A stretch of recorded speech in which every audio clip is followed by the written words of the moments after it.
Em busca de sentido. Um psicólogo no campo de concentração.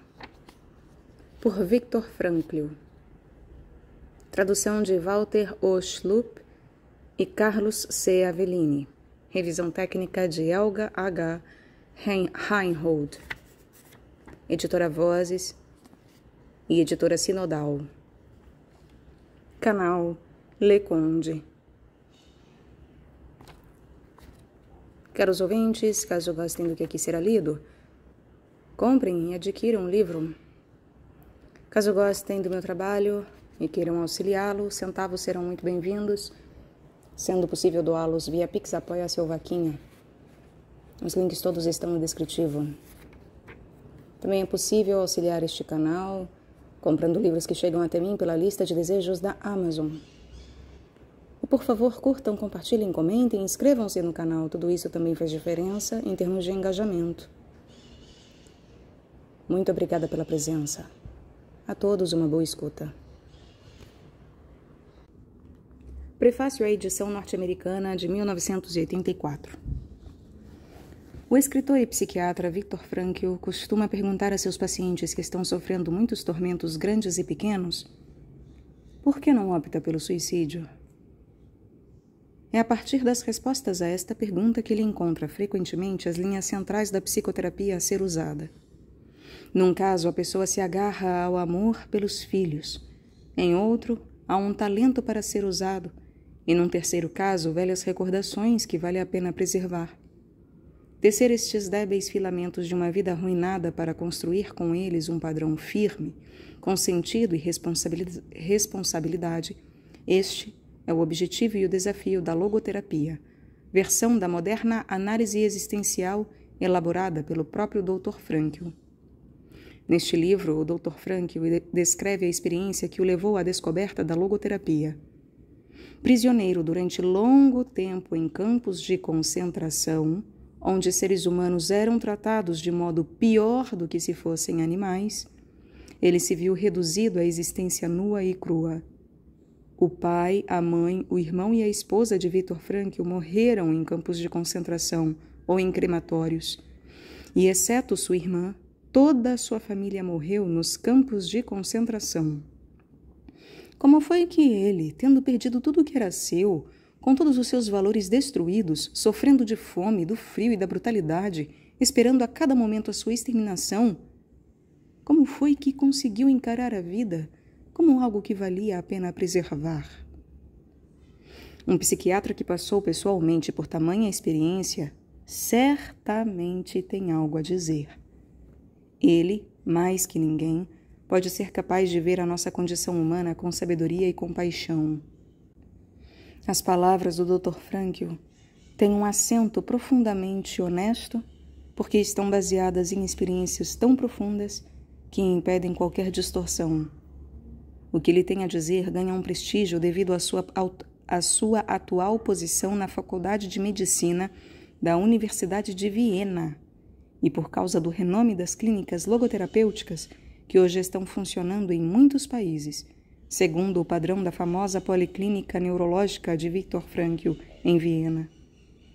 É impossível evitar a comparação entre os enfoques terapêutico e teórico de Frankl e o trabalho do seu predecessor, Sigmund Freud.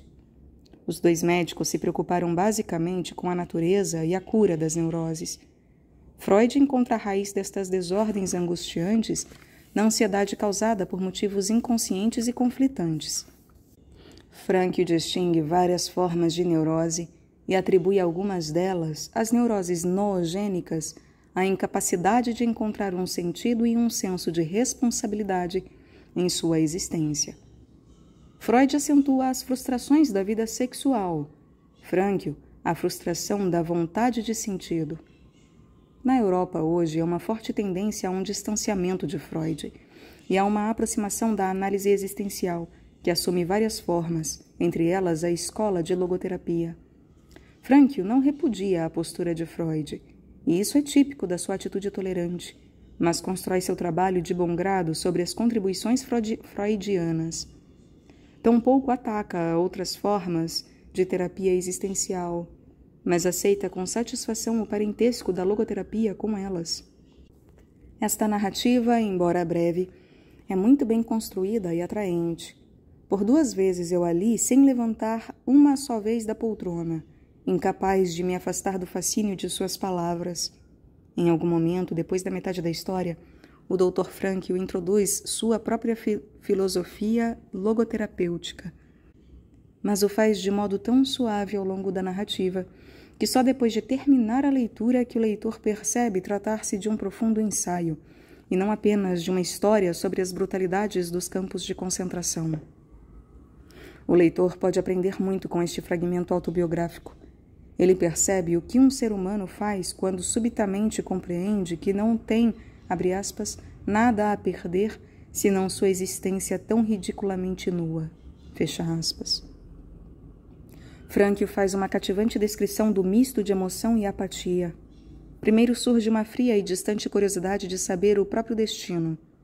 Depois surgem estratégias de preservação do que resta de vida, apesar das chances de sobreviver serem pequenas. Fome, humilhação, medo e profunda raiva das injustiças são dominadas graças às imagens sempre presentes de pessoas amadas, graças ao sentimento religioso, a um amargo senso de humor e até mesmo graças às visões curativas de belezas naturais, uma árvore ou um pôr do sol. Mas estes momentos de conforto não estabelecem o desejo de viver, a menos que ajudem o prisioneiro a ver um sentido maior no seu sofrimento, aparentemente destituído de significado. É aqui que encontramos o tema central do existencialismo. A vida é sofrimento, e sobreviver é encontrar sentido na dor. A vida é sofrimento, e sobreviver é encontrar sentido na dor. Se há, de algum modo, um propósito na vida, deve havê-lo também na dor e na morte. Mas pessoa alguma pode dizer a outra o que é este propósito. Cada um deve descobri-lo por si mesmo e aceitar a responsabilidade que sua resposta implica. Cada um deve descobri-lo por si mesmo e aceitar a responsabilidade que sua resposta implica. Se tiver êxito, continuará a crescer apesar de todas as indignidades.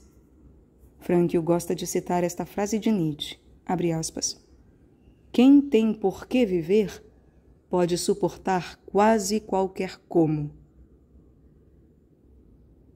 Fecha aspas. No campo de concentração, todas as circunstâncias conspiram para fazer o prisioneiro perder seu controle. Todos os objetivos comuns da vida estão desfeitos. A única coisa que sobrou é a última liberdade humana, a capacidade de, abre aspas, escolher a atitude pessoal que se assume diante de determinado conjunto de circunstâncias, fecha aspas. Esta liberdade última, reconhecida pelos antigos estoicos e pelos modernos existencialistas, assume um vívido significado na história de Frankl.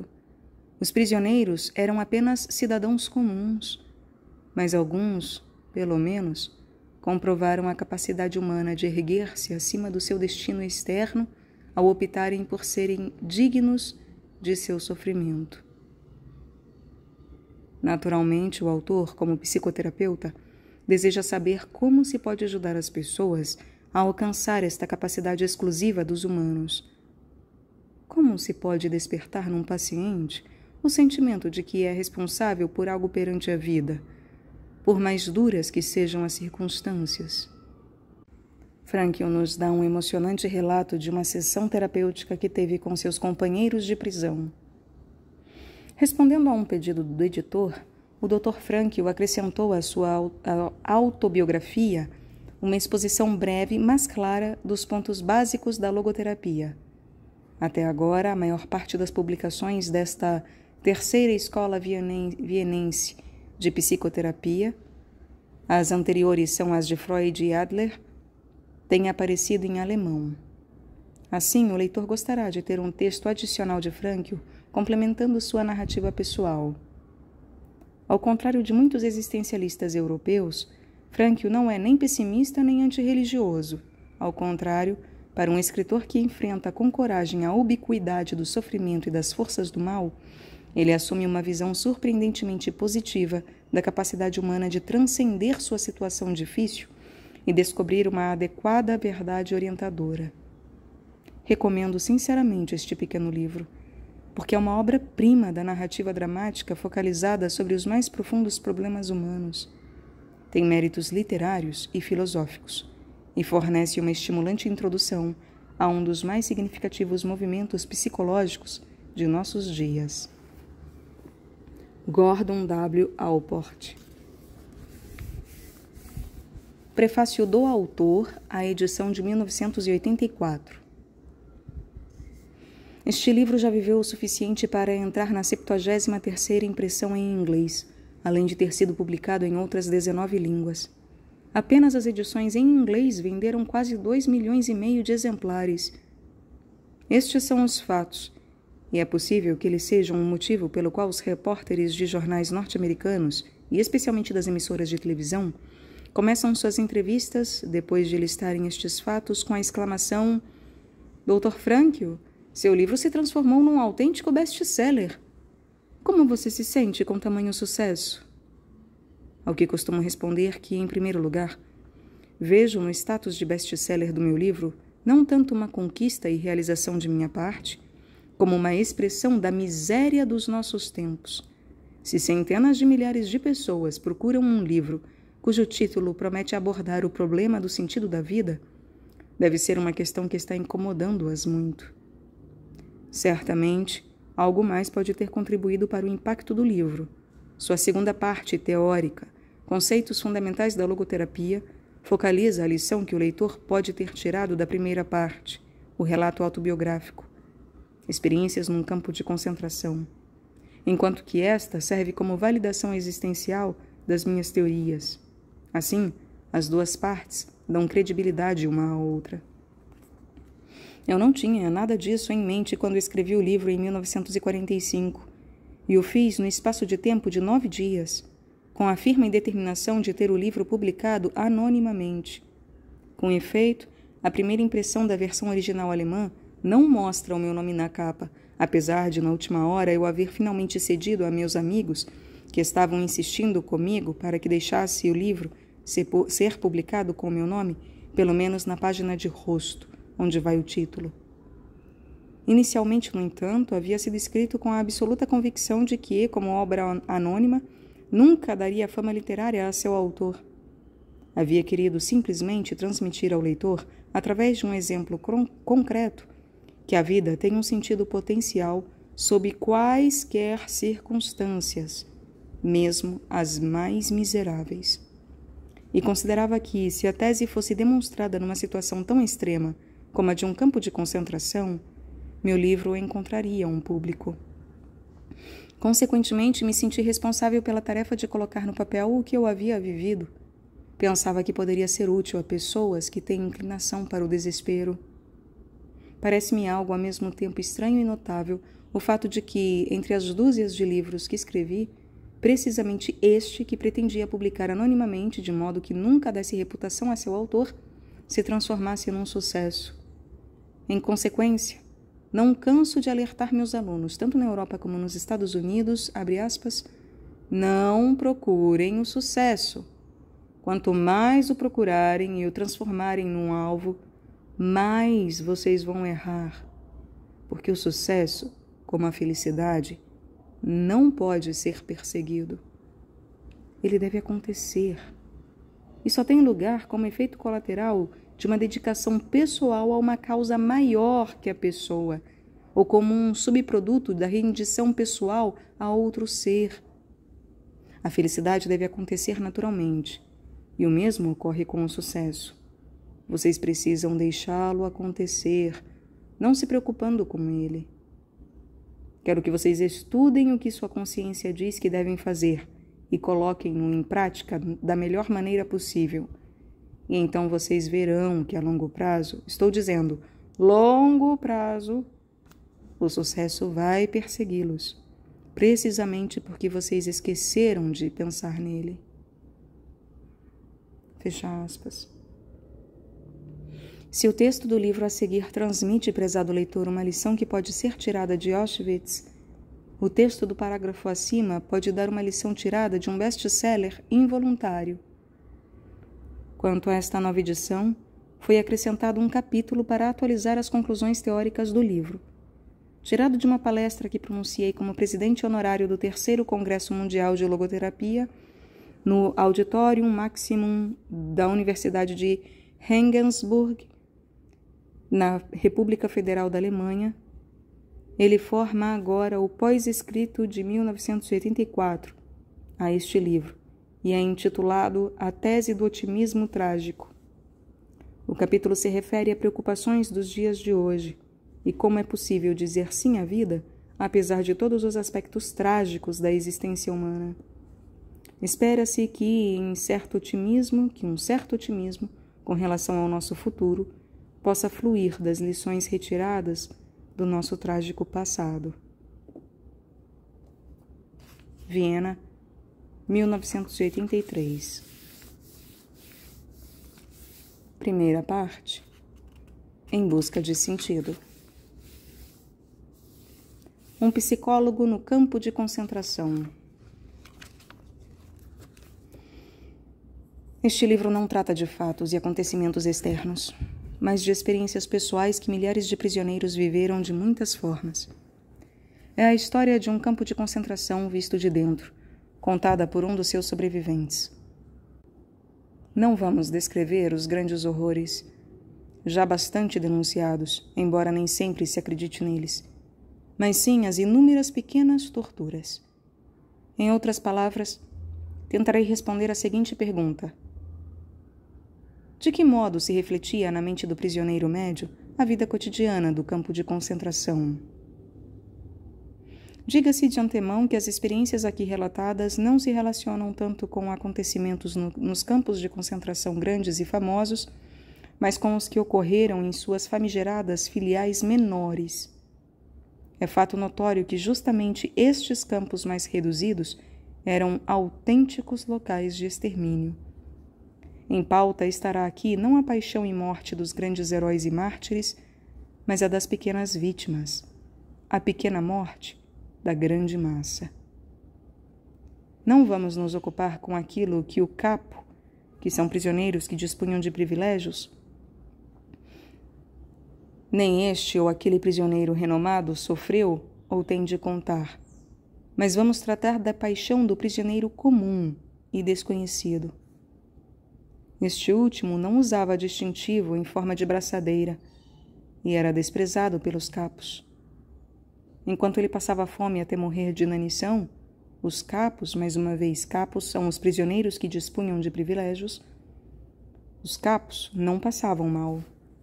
Houve até alguns que nunca se alimentaram tão bem em sua vida.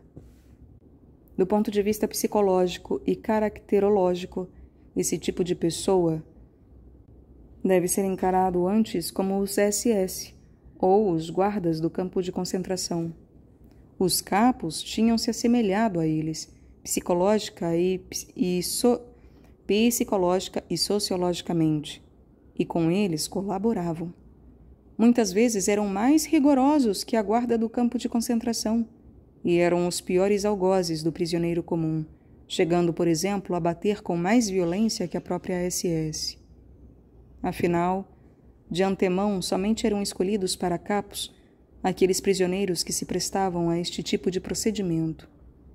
E caso não fizessem jus ao que deles se esperava, eram imediatamente depostos. Seleção ativa e passiva. O não iniciado que olha de fora, sem nunca ter estado num campo de concentração, geralmente tem uma ideia errada da situação num campo destes. Imagina a vida lá dentro de modo sentimental, simplifica a realidade e não tem a menor ideia da feroz luta pela existência, mesmo entre os próprios prisioneiros e justamente nos campos menores. É violenta a luta pelo pão de cada dia e pela preservação e salvação da vida. Luta-se sem dó nem piedade pelos próprios interesses, sejam eles do indivíduo ou do seu grupo mais íntimo de amigos. Suponhamos, por exemplo, que seja iminente um transporte para levar certo número de internados para outro campo de concentração, segundo a versão oficial. Mas há boas razões para supor que o destino seja a câmara de gás, porque o transporte de pessoas doentes e fracas representa uma seleção de prisioneiros incapacitados de trabalhar que deverão ser dizimados num campo maior, equipado com câmaras de gás e crematório. É neste momento que estoura a guerra de todos contra todos, ou melhor, de uns grupos e panelinhas contra outros. Cada qual procura proteger-se a si mesmo, ou os que lhe são chegados, pô-los a salvo no transporte, requisitá-los no último momento da lista do transporte. Um fato está claro para todos. Para aquele que for salvo desta maneira, outro terá que entrar na lista. Afinal de contas, o que importa é o número. O transporte terá de ser completado com determinado número de prisioneiros. Cada qual então representa pura e simplesmente uma cifra, pois na lista constam apenas os números dos prisioneiros. Afinal de contas, é preciso considerar que em Auschwitz, por exemplo, quando o prisioneiro passa pela recepção, ele é despojado de todos os haveres e assim também acaba ficando sem nenhum documento, de modo que quem quiser pode simplesmente adotar um nome qualquer, alegar outra profissão, etc. Não são poucos os que apelam para este truque, por diversas razões. A única coisa que não dá margem a dúvidas e que interessa aos funcionários do campo de concentração é o número do prisioneiro, geralmente tatuado no corpo. Nenhum vigia ou supervisor tem a ideia de exigir que o prisioneiro se identifique pelo nome, quando quer denunciá-lo, o que geralmente acontece por alegação de preguiça. Simplesmente verifica o número que todo prisioneiro precisa usar, costurado em determinados pontos da calça, do casaco e da capa, e o anota. Ocorrência muito temida por suas consequências. Voltemos ao caso do transporte previsto. Nesta situação, o prisioneiro não tem tempo nem disposição para se demorar em reflexões abstratas e morais. Cada qual só pensa em salvar a sua vida para os seus, que por ele esperam em casa, e preservar aqueles aos quais se sente ligado de alguma forma no campo de concentração. Por isso, não hesitará em dar um jeito de incluir outra pessoa, outro número, no transporte. O que dissemos acima já dá para entender que os capos eram resultado de uma espécie de seleção negativa. Para esta função, somente se prestavam os indivíduos mais brutais, embora felizmente tenha havido, é claro, exceções, as quais deliberadamente não vamos considerar aqui. Mas além dessa seleção ativa, efetuada por assim dizer pelo pessoal da SS, havia ainda uma seleção passiva. Existiam prisioneiros que viviam anos a fio em campos de concentração e eram transferidos de um para outro, passando às vezes por dezenas deles. Dentre eles, em geral, somente conseguiam manter-se com vida aqueles que tinham escrúpulos nessa luta pela preservação da vida e que não hesitavam em usar métodos violentos ou mesmo em roubar dos amigos. Todos nós que escapamos com vida por milhares e milhares de felizes coincidências ou milagres divinos, seja lá como quisermos chamá-los, sabemos e podemos dizer, sem hesitação, que os melhores não voltaram. Relato do prisioneiro número 119.104. Ensaio psicológico. Quando o ex-prisioneiro 119.104 tenta descrever agora o que vivenciou como psicólogo no campo de concentração, é preciso observar de antemão que naturalmente ele não atuou ali como psicólogo, nem mesmo como médico, a não ser durante as últimas semanas. Cumpre salientar este detalhe, porque o importante não será mostrar o seu modo de vida pessoal, mas a maneira como precisamente o prisioneiro comum experimentou a vida no campo de concentração. Não é sem orgulho que digo não ter sido mais que um prisioneiro comum. Nada fui, senão o simples número 119.104. A maior parte do tempo estive trabalhando em escavações e na construção de ferrovias. Enquanto alguns poucos colegas de profissão tiveram a sorte de ficar aplicando ataduras improvisadas com papel de lixo em postos de emergência dotados de algum tipo de calefação, eu, por exemplo, tive que cavar sozinho um túnel por baixo de uma estrada para a colocação de canos d'água. Isto para mim não deixou de ser importante, pois como reconhecimento deste serviço prestado, recebi 2 dos assim chamados cupons prêmio, pouco antes do Natal de 1944. Esses cupons eram emitidos na forma de construção a qual éramos literalmente vendidos como escravos pelo campo de concentração. Em troca de cada dia de trabalho de um prisioneiro, a firma tinha de pagar à administração do campo determinada quantia. Cada cupom prêmio custava à firma 50 centavos e era trocado por 6 cigarros no campo de concentração, geralmente apenas depois de passadas algumas semanas. De repente, eu estava de posse de um valor equivalente a 12 cigarros. Acontece que 12 cigarros valiam 12 sopas. E 12 sopas realmente significavam muitas vezes a salvação da morte por inanição, para 2 semanas ao menos. Somente um capo que tinha seus cupons prêmio garantidos é que podia dar-se ao luxo de fumar cigarros, além do prisioneiro que dirigia alguma oficina ou depósito no almoxerifado e que recebia cigarros em troca de favores especiais. Todos os demais, os prisioneiros comuns, costumavam trocar por gêneros alimentícios aqueles cigarros que recebiam através de cupons prêmio. Isto é, por meio de serviços adicionais que representavam um perigo de vida. A não ser que tivessem desistido de continuar vivendo, por terem perdido as esperanças, resolvendo então gozar os últimos dias de vida que ainda tinham pela frente. Quando um colega começava a fumar seus poucos cigarros, já sabíamos que havia perdido a esperança de poder continuar.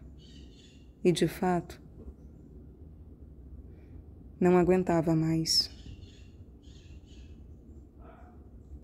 O anterior foi para justificar e explicar o título do livro. Vejamos agora que sentido tem propriamente um relato deste tipo. Afinal de contas, já foi publicado um número mais que suficiente de relatos contando os fatos nos campos de concentração. Aqui, todavia, apresentaremos os fatos apenas na medida em que eles desencadeavam uma experiência na própria pessoa. É para a experiência pessoal em si que se voltará o estudo psicológico que segue. Este tem uma dupla intenção, procurando atingir tanto o leitor que conhece como o que não conhece por experiência própria o campo de concentração e a vida que ali se passa. Para o leitor que o conhece, procuraremos explicar suas experiências com os métodos científicos disponíveis no momento. Para os outros leitores, procuraremos tornar compreensível aquilo que para o primeiro já foi sentido e falta ser explicado. O objetivo, então, é fazer o não iniciado também compreender a experiência do prisioneiro e suas atitudes, e compreender também aquele número tão reduzido de ex-prisioneiros que sobreviveram, aceitando a sua atitude singular diante da vida, e que constitui uma novidade do ponto de vista psicológico.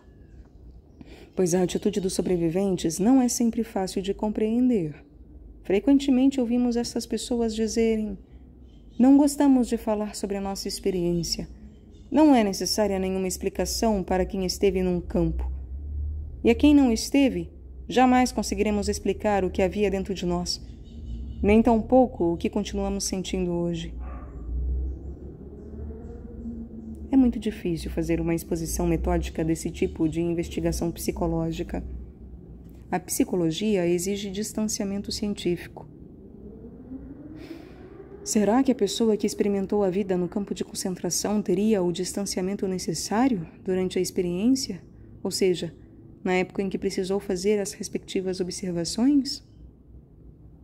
Aquele que está de fora tem distanciamento, mas está distante demais do fluxo de vivência para poder colocar qualquer afirmação válida. Pode ser que quem esteve completamente envolvido tivesse muito pouco distanciamento para poder chegar a um julgamento bem objetivo. Ocorre, porém, que somente ele chega a conhecer a experiência em questão. Naturalmente, não só é possível, mas é também muito provável que o critério que aplica às coisas esteja distorcido. Isto será inevitável. será mister tentar excluir da descrição o aspecto particular e pessoal na medida do possível, mas quando necessário ter também a coragem para uma descrição de cunho pessoal da experiência. Porque, a rigor, o perigo de uma investigação psicológica semelhante não reside em apresentar traços pessoais, mas exclusivamente em tornar-se tendenciosa. Por isso, deixarei que outros destilem mais uma vez o que está sendo apresentado, tirando do extrato dessas experiências subjetivas as suas conclusões impessoais em forma de teorias objetivas.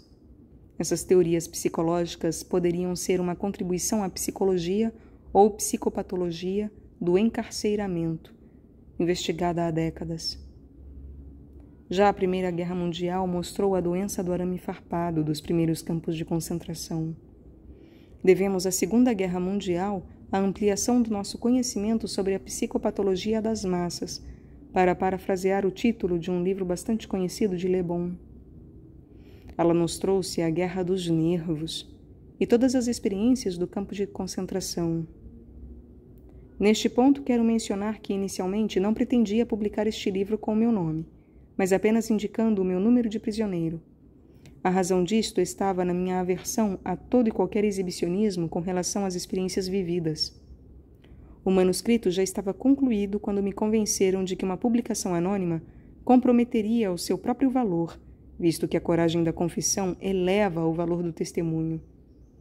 Por amor à causa, portanto, desisti também de cortes posteriores, suplantando a aversão do exibicionismo com a coragem de confessar, superando-me, assim, a mim mesmo.